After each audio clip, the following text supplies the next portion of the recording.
A paz do Senhor, minhas queridas, minhas amadas, mulheres que amam o conhecimento que vem do alto, mulheres que amam a sabedoria divina e que comigo têm acompanhado a jornada de aprendizado, essa leitura incrível que tem sido o livro Invisível, O Dom de Permanecer Escondido em um Mundo que Ama Ser Notado, é da autora Sarah Hargett, pela editora Impacto.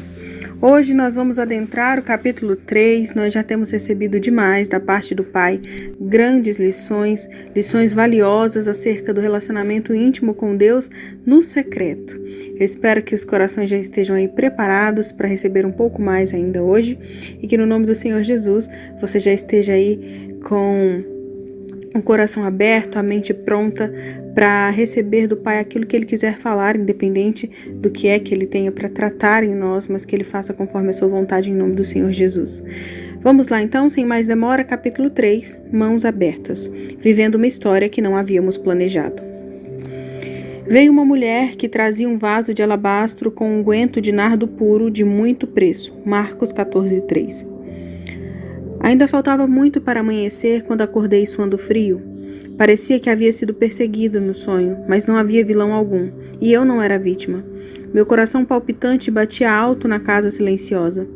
A cena do meu sonho era o aniversário de 10 anos de uma garotinha. Minha filha Lily fora convidada de última hora e havia respondido com a empolgação infantil que um convite de aniversário causa. Porém, logo antes de sair, descobrimos que não era apenas um aniversário.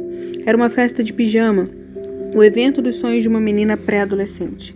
Assim como teríamos feito na vida real, Nate e eu, no sonho, conhecendo nossa filha, decidimos não deixá-la passar a noite lá.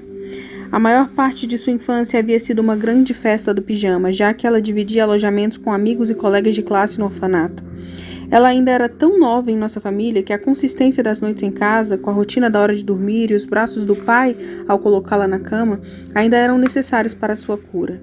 No sonho, ela ficou arrasada com a nossa decisão. Passamos o restante do sonho explicando a ela o motivo de não termos permitido que ela dormisse lá. Foi aí que acordei, tremendo e agitada demais para voltar a dormir. Deitada na cama, orando, entendi que o sonho dizia respeito a mim mesma. Ao sonhar, sentira tudo que a Lily teria sentido. A empolgação e então o desapontamento. O sentimento de ser a única que ficaria de fora, a dor de ter sido traída pelos pais, negando-lhe algo que tanto queria. Éramos em 7 àquela altura e eu amava cada um dos meus filhos. Por vezes, no entanto, era surpreendida, sentindo-me vazia e insatisfeita.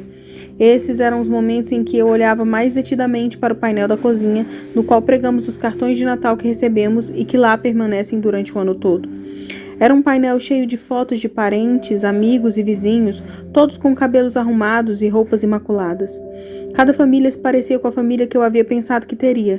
Marido abraçando a esposa, filhos com 2 anos de diferença um do outro e sorrisos idênticos, todos seguros e felizes com álbuns de fotos de bebê guardados em casa. Era esse o cartão de Natal que eu esperava enviar quando era recém-casada aos 24 anos de idade, época em que eu me agarrava com todas as forças aos meus planos. Eu ainda meditava sobre o significado do sonho uns dias depois, quando acordei uma manhã e vi os primeiros raios do nascer do sol aparecendo além das árvores que cobriam o nosso terreno. Eles destacavam os efeitos do inverno sobre uma vista que fora luxuriante até poucos meses antes. Cada árvore parecia morta havia muito tempo. Se eu não tivesse vivido ali no inverno anterior e testemunhado as transformações rotineiras entre as estações, teria deduzido que não havia mais vida alguma naquelas árvores. Tudo o que eu via era o que não estava ali. Mas eu sabia que aquelas árvores não estavam mortas, estavam simplesmente adormecidas. No inverno, as raízes se aquietam. No inverno, o que podemos enxergar é só uma parte da história. O inverno traz a primavera, não apenas para as árvores, mas para nós. Aos 22 anos, recém-egressa da faculdade, eu nada sabia sobre o inverno. Imaginava minha vida espiritual como uma árvore alta e opulenta, atingindo novas alturas a cada ano e trazendo frutos incríveis à medida que eu ganhava experiência em meu relacionamento com Deus. Vivia na expectativa de explorar a primavera e o verão, o eterno crescimento florescente, mas o outono e o inverno logo se seguiram. Tudo se cobriu de frio quando meu casamento, ainda incipiente, se congelou em raiva e silêncio, seguido pela morte de meu pai e por 12 anos de infertilidade, aquele que foi meu inverno mais longo e gelado. Eu não estava mais na estufa, crescendo o tempo todo, sempre produzindo frutos. Deus estava colocando-me no inverno. Sua intenção não era manter-me sem frutos. Deus ama frutos. Ele me ocultou para que eu o encontrasse na invisibilidade. Então eu retornaria às minhas raízes a fim de que pudesse ver seus olhos sobre mim no esconderijo. Quando o que vejo com os meus próprios olhos não bate com as minhas esperanças, tendo a olhar um pouco mais para Deus. Quando meus sonhos não se cumprem, sou levada a buscar aquele que dá os sonhos. Quando estou improdutiva ou quando as minhas maiores realizações fazem com que me sinta vazia, cresce meu anseio por algo além do que sou capaz de fazer com as próprias mãos ou com as minhas motivações. Deus me esconde para que eu veja seus olhos amorosos sobre mim, mais gentis do que o capataz que sou comigo mesma. E Ele me esconde para contar-me minha história, para me relembrar de si próprio, o autor. É a maior história que a minha pele jamais conhecerá. Deus em mim, irradiando através de mim, construindo glória para si na terra.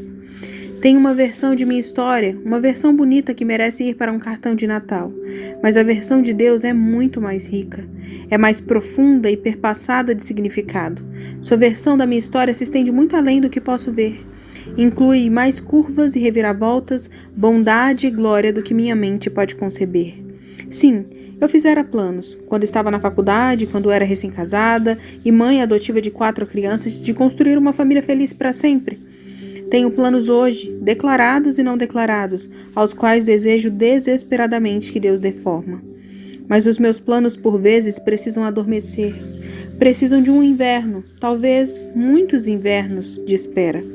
Preciso de tempo para que Deus me olhe em meus momentos invisíveis. Tempo para que, quando Ele soprar a calidez de novos planos em mim, eu seja capaz de desejá-los. E assim eu quero mais de Deus do que quero os planos em si. Na maior parte do tempo não nos voltamos para Deus até que sejamos obrigados. Nossas circunstâncias mais difíceis são com frequência usadas pelo Senhor para engendrar em nós uma busca mais profunda por Ele. Até estar completamente desorientada com 5 crianças, jamais precisei orar a Bíblia em sussurros, ao subir e descer as escadas, ao ir de um cômodo ao outro. Até me sentir invisível na multidão, jamais precisei clamar a Deus todos os dias por força para continuar invisível. Até que minhas amigas estivessem grávidas e eu continuasse estéril e me sentisse esquecida por Deus, jamais orei os salmos como se fossem os meus próprios clamores. Até ser mãe de 4 ex-órfãos e ficar pensando até onde Deus iria para restaurar uma vida, jamais estudei a palavra em busca de verdades sobre restauração. Até as vozes elogiosas se silenciarem subitamente ao meu redor, eu nunca tive necessidade de sentar-me perante Deus em silêncio e esperar seus sussurros. Até que todas as palavras à minha volta se tornassem insuficientes, eu nunca pensei em meditar sobre a palavra de Deus, remoendo-a e deixando-a dançar em minha mente por mais tempo do que um devocional matutino. Em todas essas experiências, era como se Deus fosse o pai em meu sonho, lentamente me transformando de órfã em filha. Você não vê tudo o que eu vejo. Sei o que é melhor, conheço você melhor do que ninguém. A história que você quer é até razoável, mas não é a que eu tenho para você. Você me deixará escrever sua história? É esse o convite que Deus faz nos invernos de minha alma. Um convite a confiar que minha história é a história dele. E se eu permitir que ele me leve para o inverno, ele aprofundará minhas raízes e me ajudará a estender meus galhos em sua direção, para meu próprio bem e para a sua glória. Podemos supor que Maria de Betânia tivesse planos, e planejadores não gostam de deixar coisas ao acaso. Maria carregou seu plano em um recipiente pendurado no pescoço. Ela manteve dignidade e extravagância perto do peito. Aquele unguento de nardo era importado da Índia e custava 1 ano de salário. Não foi uma compra de impulso. Era a segurança dela, sua poupança e sua segurança. É provável que ela já o possuísse muito antes de ter conhecido Jesus e fizesse parte de sua identidade. O aroma do óleo se misturava ao cheiro dela própria. Era algo que a distinguia, até que ela vislumbrou outra utilidade para sua extravagância. Sim, ela carregava uma extravagância que, contudo, empalideceu em comparação com a extravagância que ela experimentava na presença de Jesus. Aquele homem a havia consolado quando chorara a morte de seu irmão, lhe ensinara a verdade e a tratara com dignidade em uma cultura que nem educava nem honrava as mulheres. A gentileza e o desprezo de Jesus pelas normas culturais a encorajaram e a prepararam para derramar amor extravagante em forma de unguento. Subitamente, seus planos haviam perdido significado. Abandoná-los, ainda que fosse desconfortável e desconhecido, a empoderou. Ela havia passado a sentir-se segura naquele amor sobrenatural que ele lhe oferecia, e trocar sua história pela dele não mais a amedrontava. Ela passou do medo ao desejo. Ela queria aquilo mais do que qualquer outra coisa, mais até que o unguento.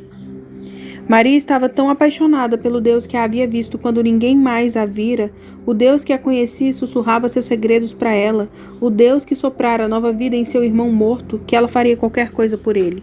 Ela abriria aquele que fora seu maior tesouro em troca de uma nova história. Foi uma troca cara, mas valeu a pena, porque ela era dele.